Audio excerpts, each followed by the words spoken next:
Your Excellency the President, Muslims gathered here, Assalamu alaikum wa rahmatullahi wa barakatuh. I think most have been said by our colleagues.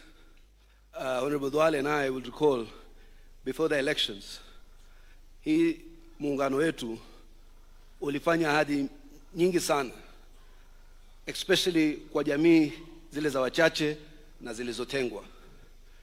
For the first time in our history, I even keep saying this all the time because kama Kainan, I have witnessed 4 governments. I was an activist during Moi's government. I was a senator partly during Kibaki's government. As a commissioner.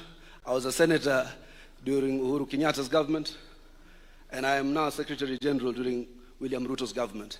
This undeniably and undoubtedly is the best government the Muslims have had. One, we have populated the ecosystem of government in all manifestations. Katika ulinzi tuko, katika siasa tuko, katika biashara tuko, katika kila ngazi za serikali na za kisiasa tuko.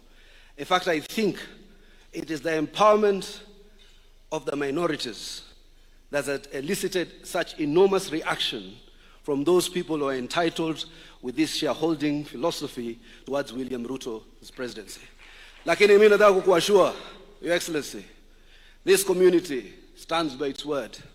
Tarehe 7 February, when you gazetted or degazetted any discrimination against Muslims or any minorities or any corner tribes, that was the actual Independence Day for many of us since 1963. Kwa hivyo, Waislamu husema pale panapokuja ihsan, tutajibu na ihsan. Wewe usijali, katika hii maeneo yetu ya pwani, maeneo yetu ya kaskazini mashariki, I can assure you we will vote for you in our numbers to the very end. Maybe a small announcement I wanted to make, and I was consulting with my brother Hassan Olenado, which is through your personal intervention.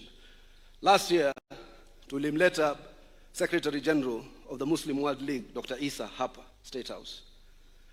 And through the Secretary General, Chairman of SUPKEM, and the President, he made a passionate request to Dr. Isa of a Kenyan who was facing penalty by beheading, death for murder, to try and see whether an intervention can be made.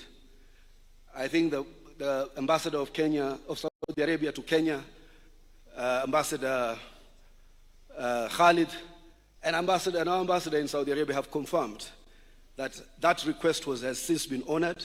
The $1 million has been paid, and the Kenyan will return home safe, but also to warn Kenyans, wherever you are, to respect the laws of the territories that you live in, be it in Vietnam, be it in Malaysia, be it in South Africa, be it in Saudi Arabia.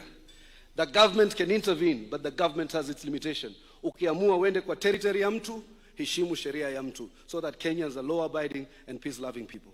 Ya mwisho, wajua mimi naitwa msemaji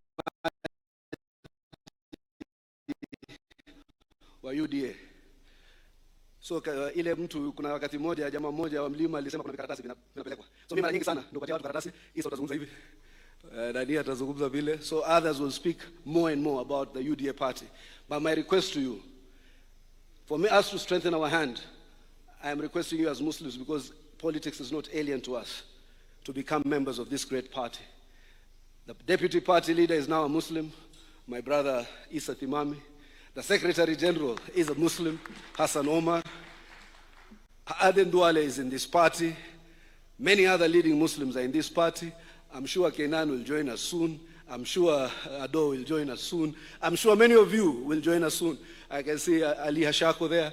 I invite Muslims to paint your territory yellow in the next elections and the year beyond. Asanteni sana, and thank you for this invitation.